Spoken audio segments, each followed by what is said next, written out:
People who are good with money do one thing, and it's that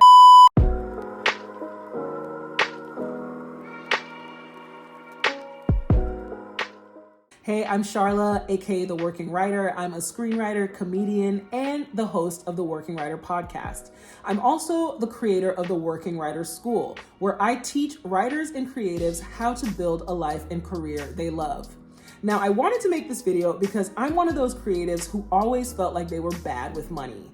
I find math dreadfully boring. I grew up paycheck to paycheck, and I was broke for many years while I worked part-time jobs while trying to break into TV and film. I always thought that I just needed to make more money to be better with money, but even after I broke in and started making actual money, I still found myself living paycheck to paycheck, totally broke, and always wondering where all my money was going. And what makes matters worse is that agents and managers generally offer very little guidance in terms of finances because it's really not their job. And I found that the industry kind of encourages creatives to forget about the numbers so that they can focus on their art. But whether you like it or not, if you are a creative who exchanges your work for money, you are a business person, and it is crucial that you understand your finances. Now, there are tons of books out there about how to be good with money, including one of my favorites, Rich Dad, Poor Dad by Robert Kiyosaki. I've also listened to tons of podcasts. I've had endless conversations with people who are good with money to try to figure out what they're doing.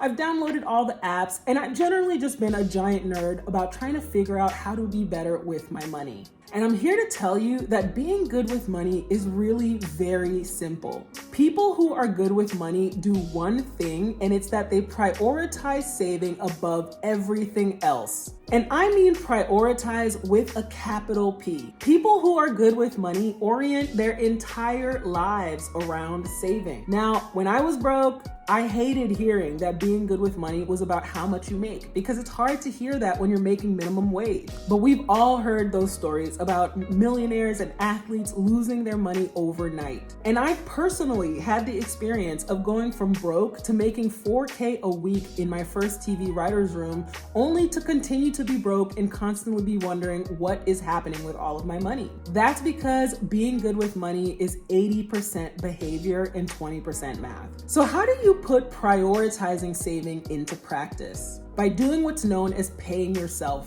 first.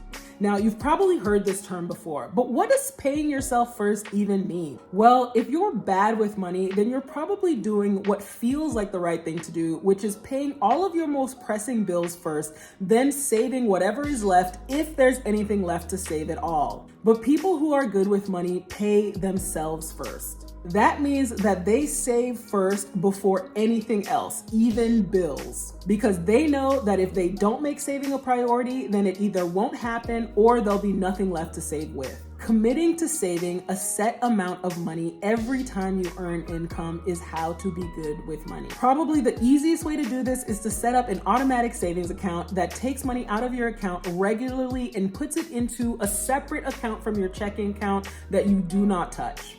If you're just getting started, then you should do this with a reasonable amount of money that you know you can easily save without causing any worry.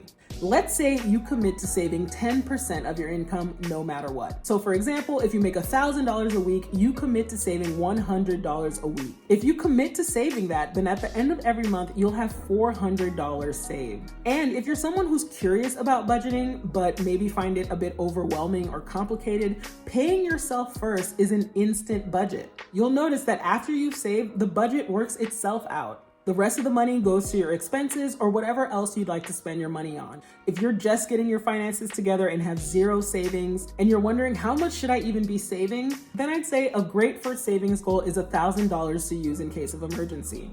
If you already have $1,000, then good for you. You're doing amazing, sweetie. Your next savings goal then should be to save between 3 to 6 months of expenses in case of an emergency. So if your regular expenses are around $2,000 a month, then your savings goal should be to save between $6,000 to $12,000 in an emergency fund. With the savings rate we've established of $400 a month, then at the end of 12 months, you'll have saved almost $5,000. Now I'm getting bored even doing this math.